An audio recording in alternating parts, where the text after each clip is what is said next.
So, here's a trick question.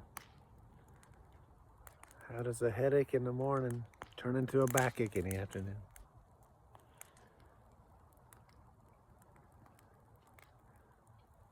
Take 2 aspirin, go to bed, wake up, and then the tree guy comes and cuts more wood for the mill off some bug-infested stuff that was threatening the house. So, now the backache comes.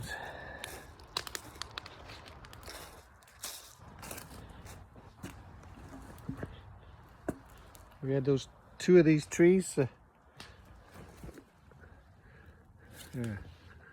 All this was way high.